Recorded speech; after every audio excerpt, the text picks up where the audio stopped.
Hi everyone, how are you? It is me, Fern. Welcome back to a new video. In this video, I want to go through some of my mindset habits that I've incorporated into my life to build myself up to have financial literacy and focus on working towards early retirement and financial independence. Some of these tips I've incorporated over the years through work and university and life experiences and side hustles, and I want to share with you my mindset habits to help build up and improve your life. This video isn't financial advice, but I do want to share my mindset habits that I've incorporated to develop healthy financial habits and work towards financial independence. This video is specifically for those that want to build up their financial literacy and develop a plan to get to financial independence.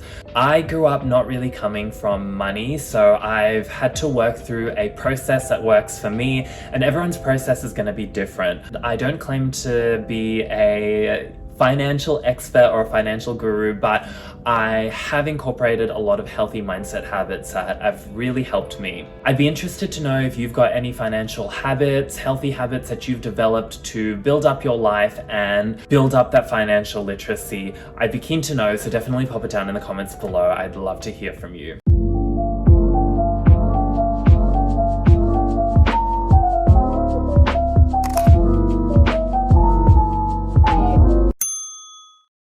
I structured my life to a point where I have multiple income streams through investments, side hustles, projects, and passive income streams. And some of these mindset habits have really helped me get to the point of where I am today. So keep watching to see some of the habits that I've incorporated to build up my life. So the first mindset habit that I want to mention is living below your means. So this one should come as no surprise, but I've always subscribed to the mindset of living below what I currently earn and maintaining that despite earning more throughout my life. So what I mean by this is that you can have someone who is earning a smaller income but is saving a bigger proportion and investing that versus someone who is earning $1 million a year but spending every single dollar on discretionary spending and frivolous purchases. I've always tried to save a big portion of my income, and I do this through budgeting, not falling into lifestyle creep, and making sure that I stay true to my financial goals. So when I first got into the workforce, I had a lot of financial goals in mind. I wanted to invest in stocks, ETFs, and real estate, and I never strayed from that goal. So despite the outside noise, I had a lot of friends that had purchased fancy cars and done insane amounts of travel and bought into this luxurious lifestyle. I tried to stay away from that as best as I can and focused on my end financial goals. So I have stuck to spending within my means, and as I've built up my income throughout the years, I haven't really succumbed to lifestyle creep. For those that are unaware of what lifestyle creep is, it's when you earn more money and your lifestyle gets more expensive as you earn more income. I like to think that I've still stuck to the same spending habits that I've had back when I was a retail employee, back when I was working at the cafes throughout my university life, and I like to think that I still save and budget really well. So living below your means is very, very important, especially if you're looking at saving that money and investing it in assets that will make you money down the track. So for me, I will only spend huge chunks of money if it's going into investments and things that will make me money or will develop my sense of self, and investing in self-education.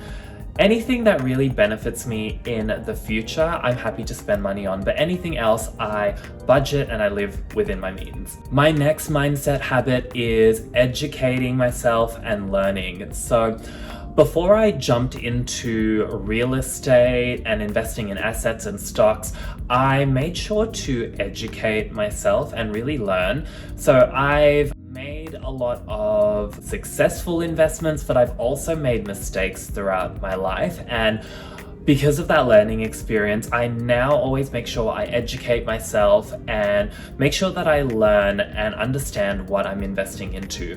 So a really big one for me is real estate. I make sure that I educate and I learn, and that could be from on the grounds research. So if I'm looking at buying a property, for example, I will go to open homes and inspect and talk to local real estate agents and property managers and buyers agents and really get an understanding of the market that I'm investing into. The same goes for any other investment that I do. I make sure to educate myself and learn. With that in mind, I also try and not to become paralyzed by choice and by all the information around me. I think you have to strike that balance of educating and learning, but not thinking too much into it where you're spending too much time thinking and not doing. So obviously have some action and make sure that you take action on the investments that you're planning to make, but at the same time be informed and take calculated risks and educate yourself. So I feel like education is such an important one, and this one's something that I've had to develop over time. It's like a muscle that needs to be trained. So education is a very important one for me. The next mindset habit that I want to mention is building valuable skill sets to increase your income. So with this one, I have had a bit of growth in this area over the past couple of years. So what I mean by this is that you want to make sure that you're spreading your skill sets over multiple areas if you can. So instead of putting all your eggs in one basket and having one source of income, try and diversify, whether that's through side hustles or creating something that can develop passive income or investing in assets.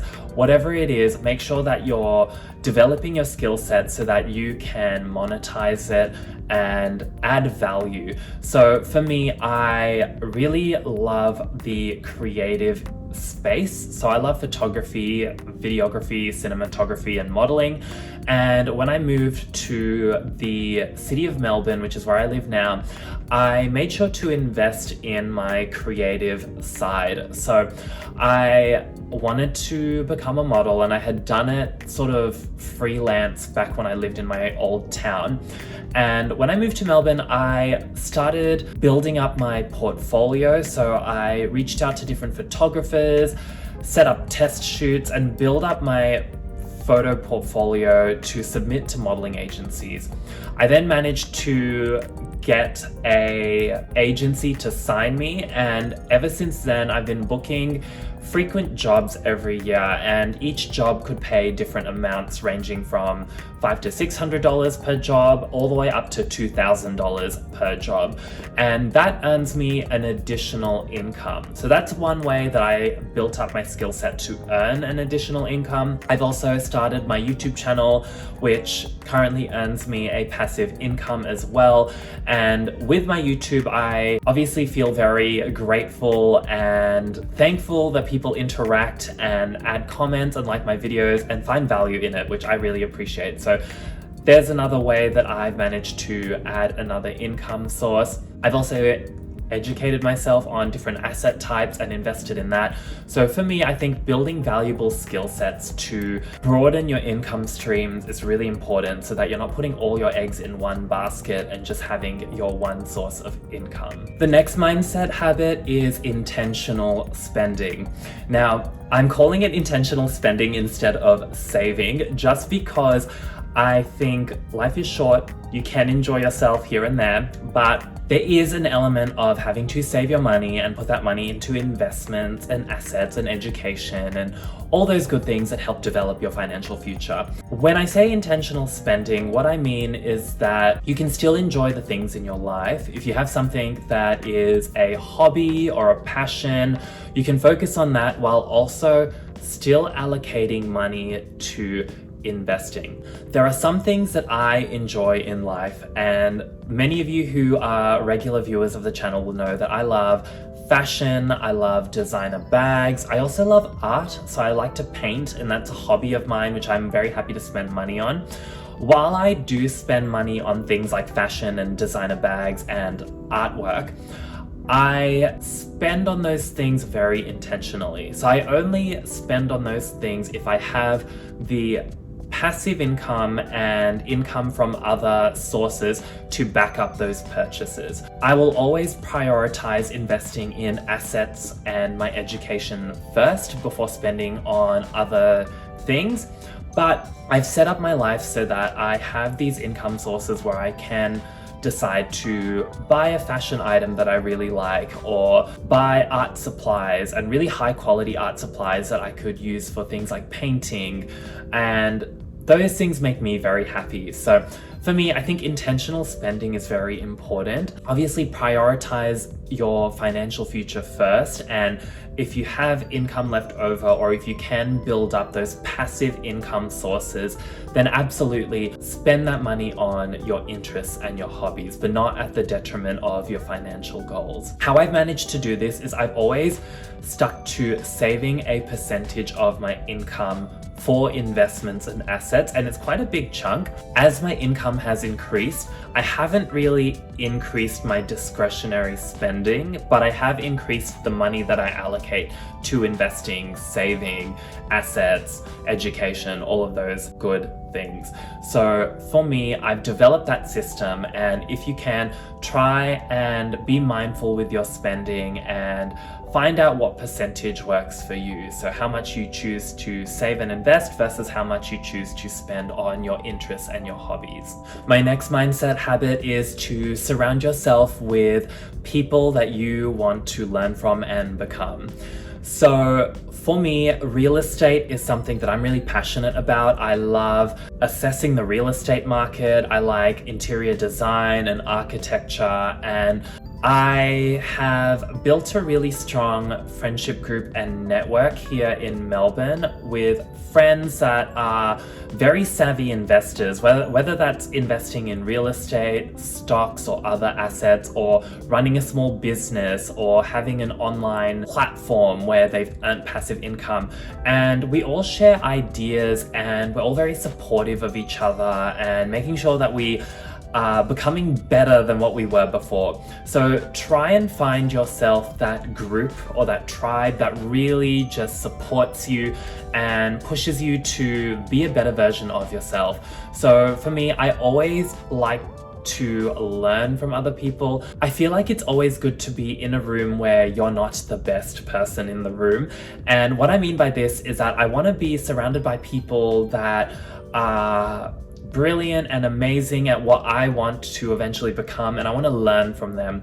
I also like to surround myself with people who are supportive of my financial goals and my life goals, and I think that's really important because, for example, if you want to start, say, a Instagram account where you're doing outfit pictures and you want to get brand deals and, you know, become like a micro influencer, you want friends that are going to support you and your content rather than shutting you down and making you feel bad about posting online. So for me, I want to surround myself with positive energy and positive people that really support you and your end goals. So I think this is really important to develop a close-knit network of people that not only just support you, but also people that are willing to share information and learn from each other. And that's something that I've done here in Melbourne, and it's taken a bit of time, but the network that I currently have are so wonderful, and we all support each other, and it's just a very positive vibe, and I really, really appreciate that. The last mindset habit that I have is to focus on yourself. And what I mean by this is that it is sometimes very difficult when you're surrounded by advertising, keeping up with the Joneses, seeing what your friends are doing on social media. I used to be influenced, I guess, around, you know, some friends who might have purchased a brand new car, or they've gone on a very fancy holiday, or, you know, doing things that seem very lavish and luxurious. I always say that you should always build yourself a solid financial base before spending on luxuries. So I think it's really important to cut out the noise, not be influenced by what others are doing, and focus on yourself. You never know how other people are living their lives. Some people are very successful, others might be trying to portray a lifestyle on social media that isn't true to their real life. So I think for me, I've had to detach myself from what people are doing and posting and showing as a public front and really just focus on myself. I think this one's really important because focusing on myself has allowed me to focus on my financial goals, what I want to achieve. So a good example of this is I currently drive a old hatchback and my car is nowhere near anything fancy. It gets me from point A to B and I like it. It's very reliable and it costs me very, very little to maintain and run. Because of this, I haven't had to deal with anything like car loans and car repayments or filling up my car with premium petrol or having very expensive servicing bills. So for me, I find that staying in my own lane has really helped me build up my life and also just focus on my own goals without having external factors influence my decisions. So those are just some of my mindset habits that I've incorporated to really build up my life and focus on my goals and achieve my goals as well along the way. I don't claim to be perfect in any way or that I've cracked the code when it comes to building up my financial literacy or hitting my goals, but this is just some of the stuff that has helped me to really stay on track and build up my financial goals. So I hope some of these tips were helpful. If you have any mindset habits that have worked for you, definitely let me know down in the comments below. I'd love to hear it. If you're new to this channel and you like content about personal finance, self-development, fashion, real estate, lifestyle, and travel, definitely check out my other content and pop over to my YouTube channel. If you want to see more, hit subscribe as well. It would mean the world to me. And if you like this video, give it a like. Anyway, I hope to see you all in a future video. Bye.